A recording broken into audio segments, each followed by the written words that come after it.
So, ayun guys, magandang araw, magandang buhay, maganda lahat, maganda, kasama na kayo at kasama na rin ako, Char.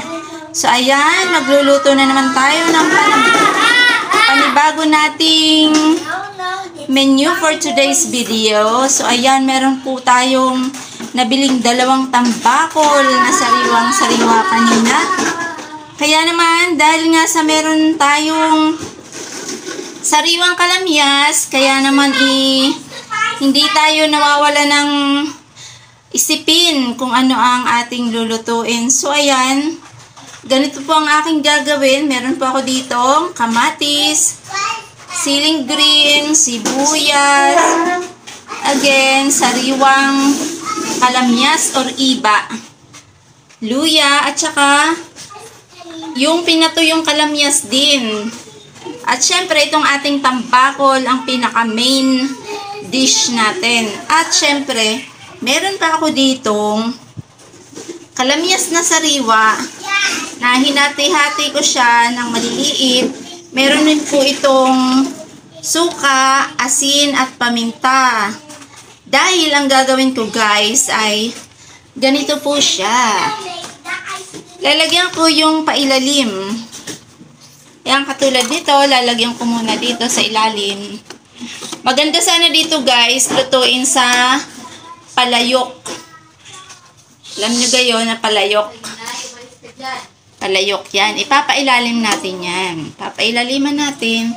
And then, ganun din ang pinatuyong kalamyas.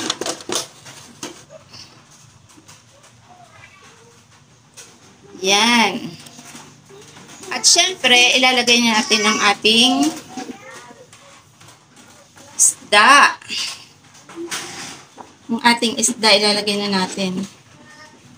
Sana magkasya. Dahil ito guys ay paiin-inin ko lang na luto. Hindi siya yung sa mahinang apoy lamang. Madami ito guys. Isang luto ko na para bukas. At sa Sabado ay meron pa, o diba? So, madami ang ating lulutuin dahil 2 piraso ito guys.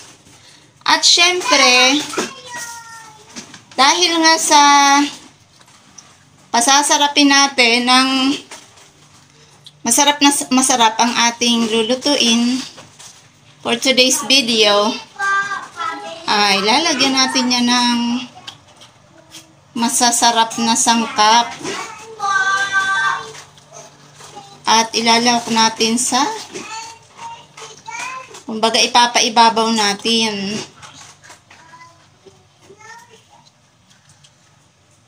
Ganyan, ang dami. Diba? Ganun na rin ang luya. Para masaya, mabango at masarap. Ngayon pa lang, nai-imagine ko na kung ano ang lasa. At ito ang ating kamatis guys. Lagay natin sa tinimplang asin, suka na may paminta. Yun lamang guys ang aking itinitimpla. Hindi na po ako naglalagay ng kung ano pa mang pampasarap o betsin man baga. Yun lang. At syempre, ilalagay natin yan sa ibabaw, sa mga gilid. Hindi ko ito lalagyan guys ng tubig o sabaw. Ito na yung pinaka magbibigay ng sauce sa kanya. Sa mahinang apoy lamang, para hindi masunog ang ilalim. Tatakpan natin ito guys at sa mahinang apoy. At hindi lang po ito. Ito po ay gagataan ko after po maluto sa ganitong mga sangkap. So kaya guys, abangan ang susunod na kabanata. Bye bye! So ayan guys, napakabango at napakabango at napakabango talaga. So ayan, wala po tayong inilagay na tubig po dito. Tanging pinagkatas lang po natin ang kamatis at ibang mga spices katulad po ng kalamyas. Konting suka lang po ang meron dito. Kita nyo naman. Ay, nakikita nyo naman. Nakikita nyo naman. At napakabango guys. Konting minuto na lang guys at lalagyan ko na po ito ng unang gata ng niyog or unang piga. So, yun. Ang sarap ng ambango. Ang bango ng aroma ng tambakol na ito sa ganitong luto. Kaya naman, pwede nyo po itong gawin dyan po sa inyo.